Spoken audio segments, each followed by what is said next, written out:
¿Qué tal, amigos? Una edición más de su programa Punto de Vista Global que se transmite desde Nueva York.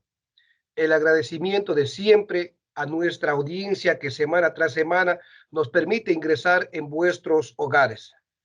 Quiero dar la bienvenida a un gran amigo erudito en temas que atraviesa el mundo entero con la pandemia del COVID-19 o coronavirus. En esta ocasión estaremos analizando tres temas importantes que afectan al continente americano. ¿Por qué digo que al continente americano? Porque en esta ocasión vamos a analizar eh, estos tres temas.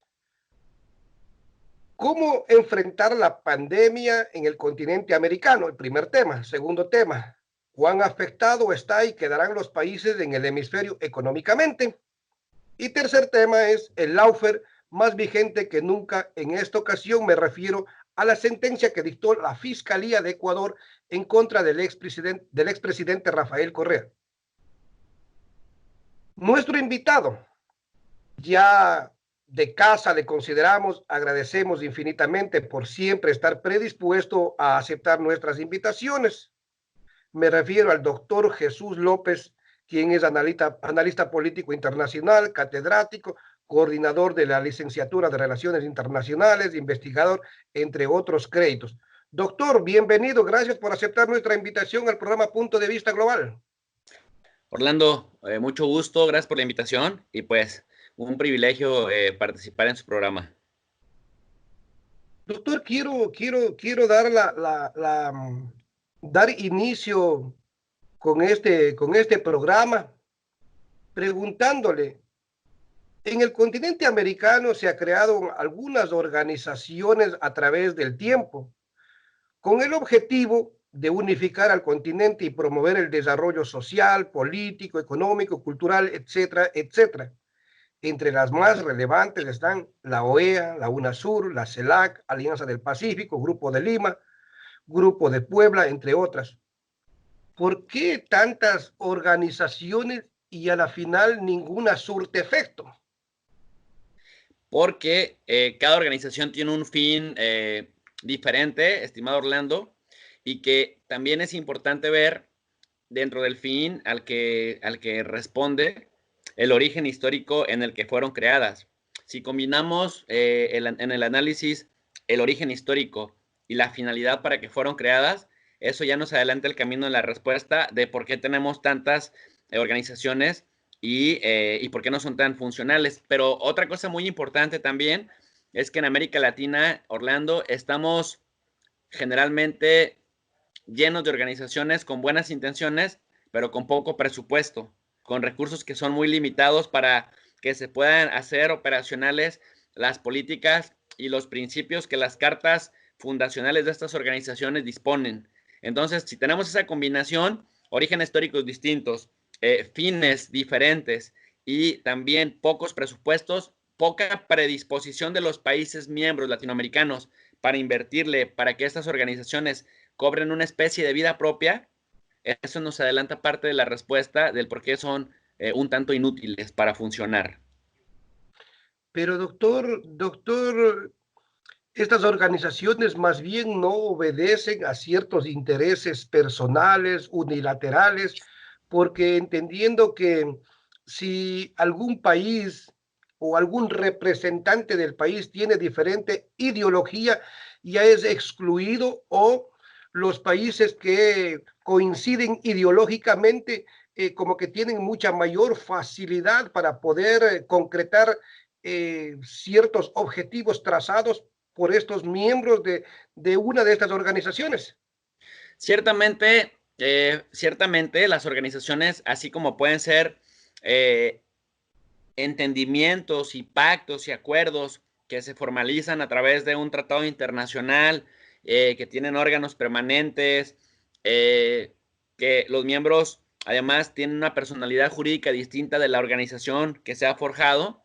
Ciertamente, si bien sirve, decía yo, para la cooperación internacional y para que la acción colectiva ayude a los países miembros a paliar aquellos fenómenos económicos, políticos y sociales que les aquejan, también es cierto, por otro lado, Orlando, esto que usted menciona, que se pueden volver también en herramientas de control. No olvidemos, Orlando, que finalmente a las organizaciones internacionales se les conoce como actores con vida propia, como foros de expresión en donde los más débiles van y expresan quejas, o los más fuertes van y socializan las políticas que van a dictar, o herramientas que legitiman posturas y políticas y discursos. Pero generalmente quienes más las aprovechan son las grandes potencias, que las utilizan como herramientas de control o de dominación, diría un enfoque marxista, de los de abajo. En ese orden de ideas, si nos ponemos a pensar en la OEA, la Organización de Estados Americanos, que la mencionó usted al principio, efectivamente ha servido históricamente como una organización legitimadora de los intereses de Estados Unidos en el hemisferio occidental, que tienen más carácter de intervencionista, me refiero a Estados Unidos, pero a la OEA como una herramienta legitimadora de estos discursos y de estas prácticas, que de una organización que realmente esté interesada en democratizar o en contribuir con la democratización de los países en América Latina.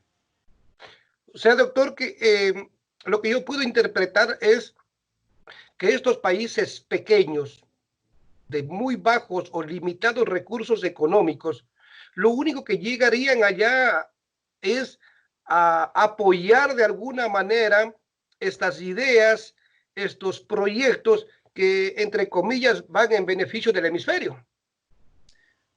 Así es. Por otro lado, otra cosa que falta agregar para responder enteramente a su pregunta, Orlando, de por qué de pronto son medio inoperantes, es porque coyunturalmente, decíamos, responden a contextos históricos con una especie como de ideología dominante entre los países fundadores. Por ejemplo, pensemos en la UNASUR, ¿no? Mientras la izquierda latinoamericana histórica en Sudamérica estuvo fuerte, le impulsaron, me refiero al Brasil de Lula, al Ecuador de Correa, a la Argentina de Cristina Kirchner, sí me explico, a la Bolivia de Evo Morales. Una vez que cambian los grupos en el gobierno en estos países, se desmorona con la rapidez con la que se había construido, como una alternativa justamente a lo que dejaba de hacer la OEA, la Organización de Estados Americanos, en el Cono Sur, y otras organizaciones de corte regional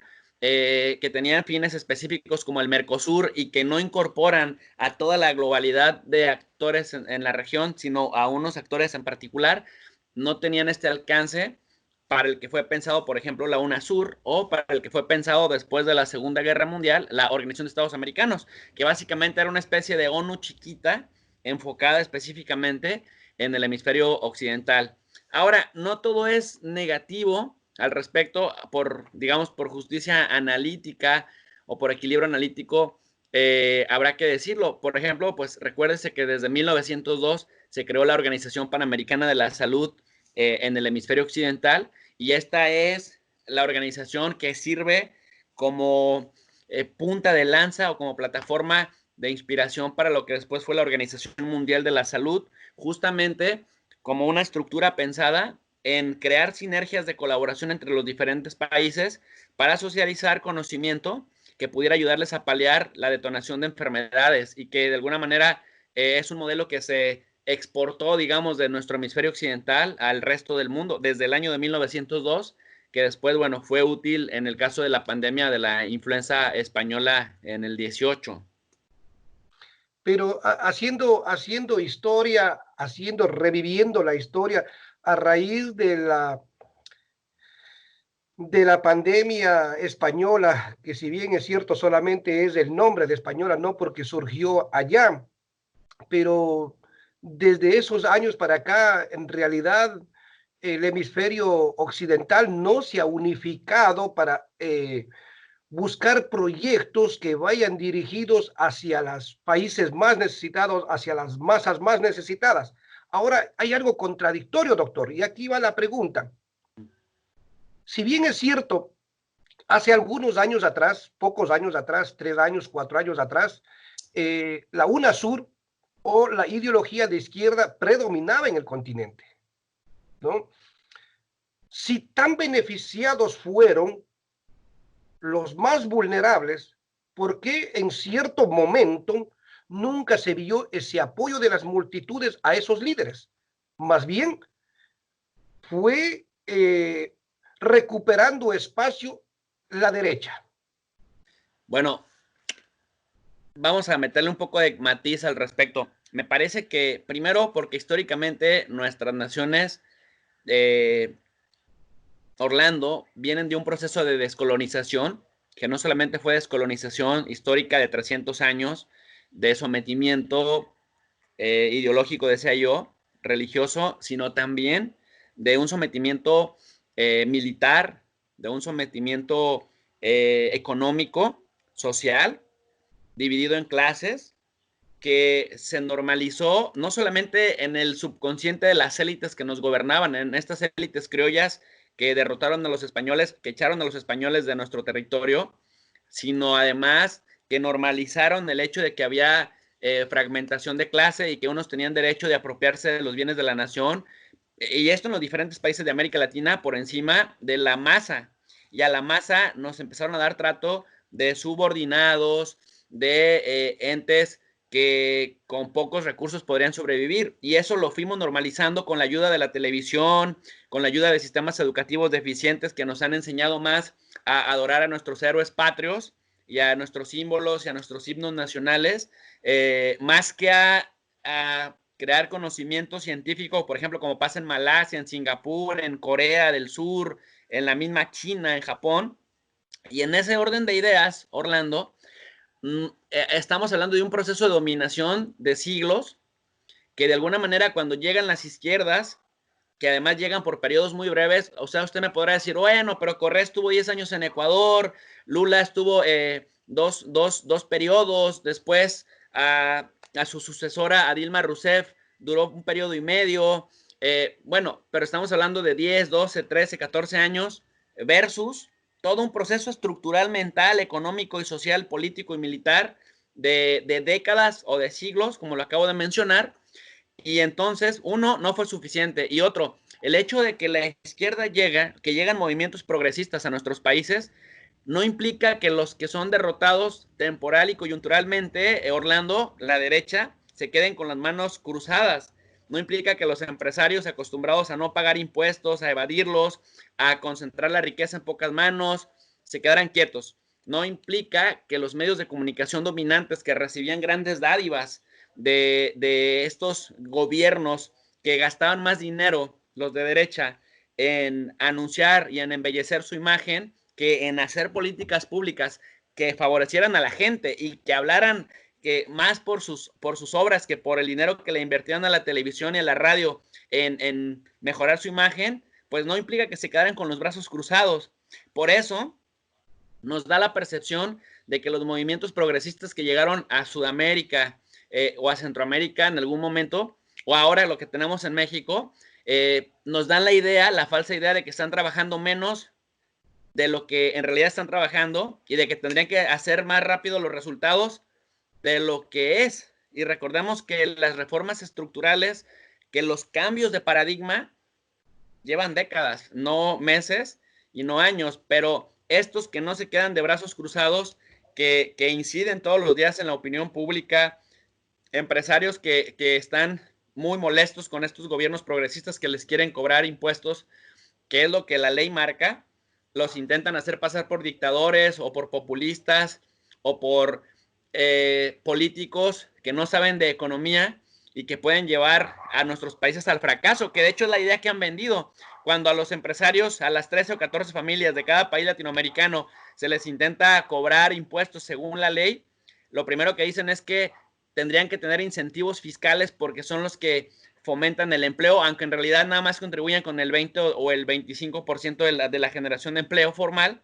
Y por otro lado, otra cosa que dicen, cuando vienen las crisis económicas o los estados de excepción, el primer argumento que nos dan Orlando, y lo digo para México, pero pareciera que en Ecuador está pasando lo mismo, en Brasil, en Argentina, en Perú, en Colombia misma. Mire, Colombia acaba de pedir 11,000 millones de dólares al Fondo Monetario Internacional, que es otra cosa que suelen hacer, que los gobiernos se endeuden con organismos internacionales o que en estados de excepción sea el Estado el que rescate las economías, pero rescatar las economías no implica que le den a las personas de abajo, porque cuando les dan a los de abajo dicen que son políticas asistencialistas populistas, pero si los rescatan a ellos, si se rescata el sistema bancario, la justificación es que gracias a esto no se pierden los empleos y que gracias a esto el sistema monetario sigue su curso de manera normal. Quiere decir esto que cuando es ayuda para la gente de abajo, son dádivas asistencialistas, y cuando es rescate para ellos, que en realidad sería más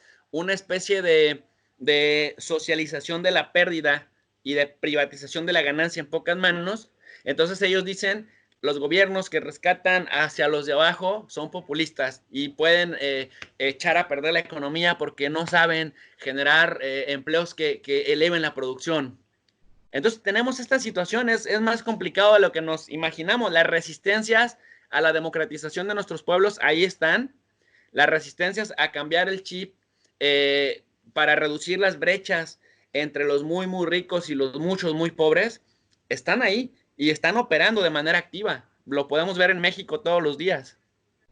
Esta, esta, esta situación yo creo que se vive a nivel mundial, pero como le decíamos a un inicio, estamos analizando lo que pasa en el continente americano y yo creo que es un patrón de comportamiento, de desarrollo e imponer ciertas características que vayan en beneficio de unas cuantas familias.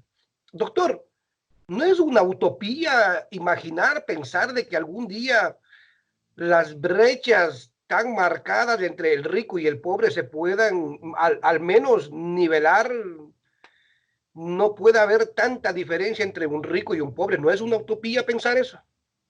Me parece que no es una utopía porque ya tenemos casos paradigmáticos que si bien nos llevan adelantados unos añitos, lo podemos, o sea, podemos ver experimentos humanos de que sí es posible una convivencia entre sociedades más equitativas. Me refiero, por ejemplo, a las nórdicas, ¿no? A los suecos, a los noruegos, a los daneses, a los finlandeses. La gente que nos está escuchando podrá criticarme y decir, bueno, pero es que ellos están años luz de nosotros. Probablemente nos llevan algunos años de ventaja, pero empezaron por algo. Me explico. Y esto nos demuestra que hay evidencia de que los seres humanos, las colectividades, sí podemos ponernos de acuerdo para lograr un pacto, un pacto social que justamente nos lleve a ese estadio. Podrá sonar muy idealista, pero ellos nos dan la pauta de que sí se puede lograr. Si observamos, por ejemplo, las sociedades en Asia, ¿no? En el sudeste asiático, que tendrían condiciones más similares a las, no sé, voltear a ver a Taiwán, voltear a ver a Malasia, a Indonesia, a Singapur. Indonesia podría ser un ejemplo más parecido a lo que sucede en nuestro continente, que es también gigantesco, que tenía problemas de desigualdad y que están combatiendo esa desigualdad poco a poco, virando hacia donde van en los demás países asiáticos. Entonces, me parece que hay ejemplos motivantes que nos permiten observar que si seguimos ciertas pautas de desarrollo, más enfocado en las sociedades que enfocado en la banca o enfocado en las grandes empresas transnacionales, y más enfocado también en la educación de calidad, es muy importante hacer ese matiz, pues sí se puede transitar hacia allá, Orlando. Pero doctor, no hay una contradicción aquí. Acaba de suceder, ya que usted menciona los países nórdicos, ¿no? Pero muchos de esos países nórdicos pertenecen a la Unión Europea, pero vemos el vivo ejemplo de que uno de los países miembros o ex miembro como Italia de la Unión Europea quedó totalmente abandonado y tuvo que recurrir a otros países la ayuda de este país. ¿No es contradictorio ahí? No se está replicando lo que sucede en el continente americano, en Europa. Me parece que no, Orlando, y que no es contradictorio, porque la pregunta que usted me hacía hace un momento es si podríamos transitar a un estadio en donde la brecha entre los pobres y los ricos se hubiera reducido. Y el tema de Italia tiene que ver con una cuestión coyuntural en materia de salud, de cómo se enfrenta a un reto de salud, pero además en un contexto en el que los mismos países miembros importantes de la Unión Europea estaban siendo atacados por la misma pandemia que sufre Italia, solamente en etapas distintas. Mire usted, si nos ponemos a revisar los indicadores, pues después de Italia, que fue por estos días, en los primeros días de marzo hasta los primeros días de abril, el que desplazó a China con el mayor número de muertos, a la primera semana de abril estamos hablando de que ya tiene cerca de 20,000 muertos, Italia. Pero luego cuando pensamos en el segundo lugar, sería España, que tiene cerca de 17,000 muertos. Si luego pensamos quién viene detrás de él, encontramos a Francia con casi 14,000 muertos. No es cosa menor, estamos hablando de las grandes potencias del mundo. Y detrásito viene el Reino Unido con 11,000 muertes.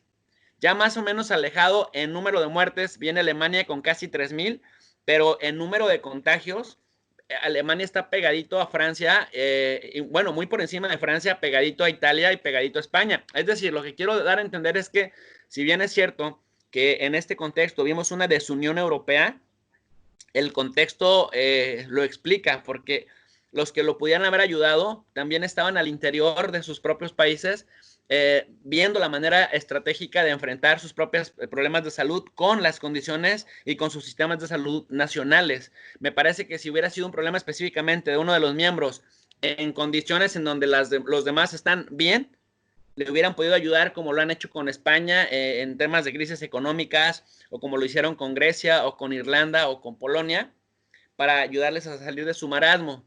Pero esto particularmente que me comenta Orlando, tiene que ver más bien con que la crisis de salud les llegó parejito a los importantes de la Unión Europea. Doctor, volviendo al continente americano, Sí. y quiero plantear aquí una pregunta. ¿Las ideologías de estos países miembros del continente tienen más decisión que objetivos para lo que fueron creadas estas organizaciones? Las ideologías.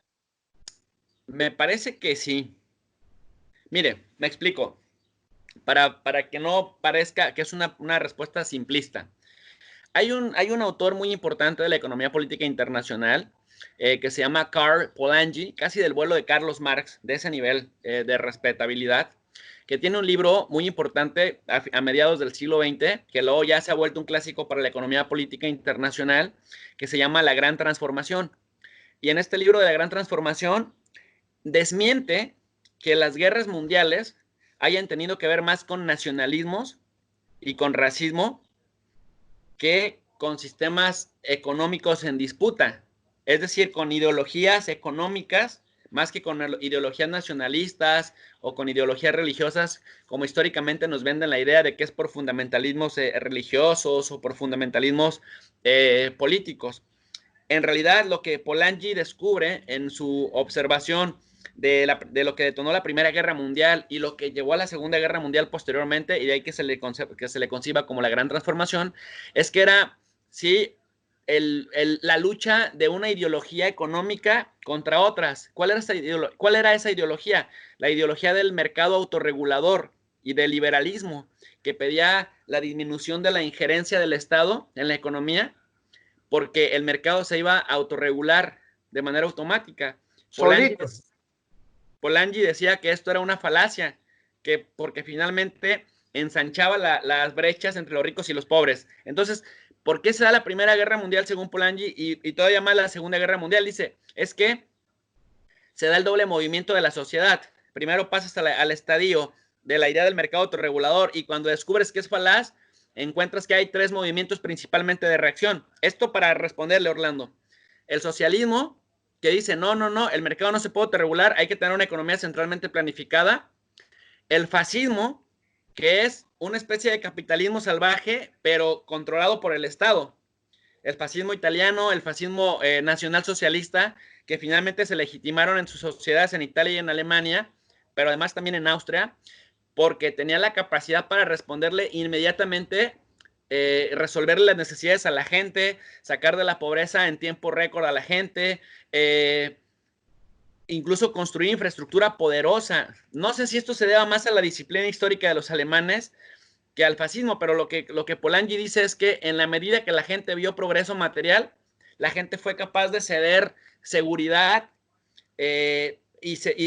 fue capaz de ceder libertades, democracia, etcétera, para tener seguridad económica y seguridad laboral, que era lo que ofrecían los fascismos y que por eso pudieron ser tan represores, pero la gente de alguna manera estaba de acuerdo porque les representaba seguridad económica y laboral. Y luego después el nuevo trato, el New Deal de Roosevelt, ¿no? Este keynesianismo aplicado en el cual se planteaba que el Estado tendría que contribuir a meter las manos en la economía, generando empleos para aumentar la demanda o para generar la demanda agregada en momentos de crisis económicas. Entonces, dice Polanyi, el enfrentamiento directo entre estas visiones económicas del mundo fue lo que nos llevó a las guerras y fue lo que hizo tan destructiva la Segunda Guerra Mundial. El que gana impone las condiciones económicas de la posguerra.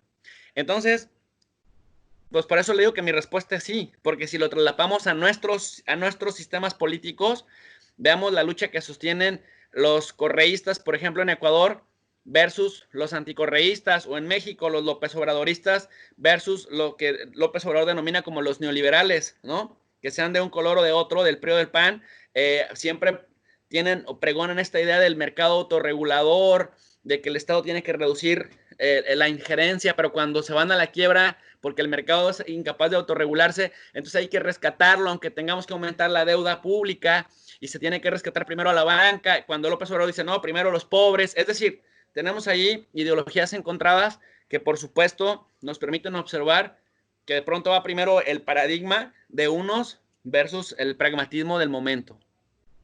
Doctor, en el momento que usted, en el instante que usted dice que el mercado se buscaba que se autorregule, pero hoy en día se sigue implementando esa tesis y en la práctica, ¿no? Pero sí podemos ver que ha fracasado porque cada día existen países más pobres y el número de gente que no sobrevive o que sobrevive con $1, con $2 en el día. Eso implica, doctor, que de alguna manera se tiene que nuevamente analizar este sistema que se ha implementado en el mundo, en la sociedad y específicamente en el continente americano. ¿Qué harán o qué se podría hacer para revertir esa situación?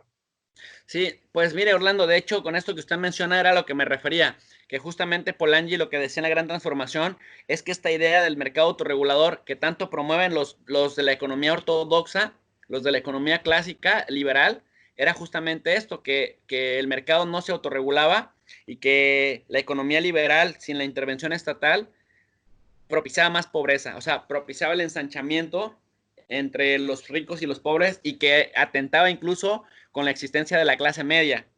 Bueno, en ese orden de ideas, la respuesta tiene que ver con esto, que creo que los países necesitamos el ensanchamiento de la clase media, el que haya más clase media, porque finalmente cuando nos ponemos a observar, quienes mantienen a las economías, quienes mantienen los sistemas de desarrollo, quienes mantienen los servicios, los sistemas de salud, los sistemas educativos, es decir, el sector que se echa a los hombros a las naciones son las clases medias. Entonces, una sociedad o un país con clases medias fuertes, numerosas, portentosas, son justamente los países que avanzan más rápido a un estadio de disminución de la pobreza. Y también más importante aún porque se contribuye, aumenta, digamos, el sector productivo, pero dentro de la economía formal, y esto se traduce en mayor ingreso para los estados porque pagan finalmente sus impuestos, y un estado que concentra una buena cantidad importante de recursos, pero además con una clase media que está observando y que está vigilando y que ha desarrollado mecanismos de control y de rendición de cuentas, hace más eficiente, es decir, tiene todo un círculo virtuoso que hace más eficiente la operatividad del Estado. Porque si nos ponemos a observar cuál es la realidad de nuestras sociedades, muy pocos ricos con mucho dinero, que además no quieren pagar impuestos como la ley de los países lo establece, y luego tenemos a una base muy amplia de pobres que de pronto tampoco pueden pagar tantos impuestos porque no están dentro de la economía formal y pagan el IVA, el impuesto al valor agregado, cuando consumen, pero generalmente son los que menos consumen en la economía formal. Entonces, nuestras clases medias de alguna manera cargan en sus hombros hacia arriba y hacia abajo. De ahí que sea tan importante tener políticas centradas en no solo en el mantenimiento de la clase media, sino en su fortalecimiento.